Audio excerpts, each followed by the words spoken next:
Assalamualaikum warahmatullahi wabarakatuh. Saya bisnis partner Tahir Jannah. So dalam video ini saya akan ceritakan kiraan commission Tuan Wow. So Tuan Wow ni adalah commission earner. Kita adalah commission earner. Kita bukan makan gaji, tidak ada gaji tetap. Kita based on commission. So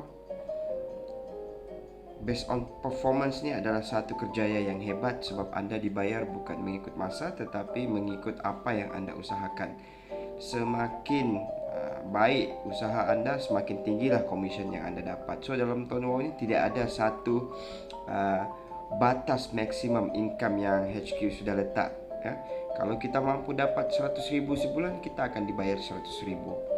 So kita kena faham macam mana kiraan komisen Tuan Wow ni supaya kita tahu macam mana cara bekerja yang sebenar dalam Tuan Wow. So kita pergi komisen yang pertama, insentif pendaftaran. So apabila kita daftar pengguna ni ya, pengguna baru dari pada Tuan Wow, kita boleh daftar. Ada 3 pilihan, sama ada kita daftar mereka sebagai pengguna light, pengguna push ataupun pengguna yang berstatus bis. Bila kita daftar mereka SIM card light, kita akan dapat 10% daripada jumlah top up mereka. Maksimum RM5. Contohlah, kita daftar SIM card light, kita daftar kita punya kawan daftar SIM card light. Dia terus top up ya, top up yang pertama tadi. Top up yang pertama tadi dia top up contohnya RM10. So kita akan dapat 10% RM1. Kalau dia top up RM20 dapat RM2. Top up RM50 dapat RM5. Top up RM100 tetap RM5. So itulah nilai maksimum. Jadi dia daftar tadi RM12.50, kita dapat RM5. Itu kalau dia daftar live. Kalau dia daftar push ya, kalau dia daftar push, daftar saja pun dapat RM4. Kemudian kalau dia top up yang pertama tadi RM10, kita dapat lagi RM4. So kita dapat RM8. Tapi kalau dia top up RM30 ataupun ke atas, kita dapat RM5. So kita dapat RM9 total.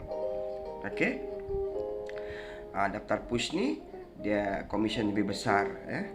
Ataupun kita daftarkan kawan kita bis yang RM100.50. So daftar saja, key in saja, kita sudah dapat RM15. Kalau dia top up lagi RM30, kita dapat lagi ekstra RM10.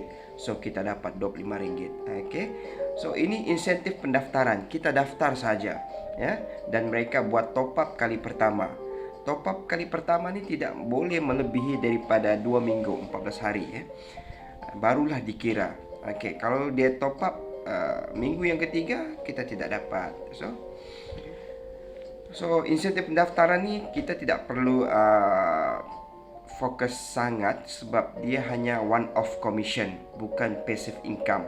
So tapi dia masih berbaloi sebab untung runcit SIM card kita ni tidak banyak, tetapi di bahagian insentif pendaftaran ni kita banyak. So kita masuk bahagian untung runcit SIM card. New member ni maksudnya kawan kita yang baru daftar. So kalau dia daftar SIM card light RM12.50 ya, tapi banyak orang jual RM10, dia tak ambil untung pun ya. SIM card push RM27.50, bis RM100.50. Itu kalau mereka daftar sebagai ahli baru. Tapi kita yang sudah ahli nih, ahli sedia ada nih, SIM card kita beli lebih murah ya. Contohnya kita berstatus light ataupun bis ataupun push. SIM card light tu kita beli RM11.50. SIM card push RM27.50, SIM card bis RM80.50. So perbezaan harga ni, disitulah kita dapat untung runcit. Tidak banyak, RM1 ya, RM1 saja. Tapi kita ada untung di tempat yang lain yang tadi account yang sebelum ni ya. Bila dia top up tu kita dapat 10%. So di situ sudah untung juga kan. Sebab tu banyak orang ni di bahagian untung runcit ni dia tidak ambil untung sebab dia untung di komisen yang tadi saya cerita. 10% daripada top up yang pertama. Okey. Kalau service center RM11.50 untuk SIM card Lite, PSC RM10.50 untuk SIM card Lite. So keuntungan di sini dalam RM1 RM2 saja. One off, one off. So itulah untung one off kita, iaitu insentif pendaftaran dan untung runcit. Jadi contohlah kita ni daftar kawan kita satu orang berstatus Lite.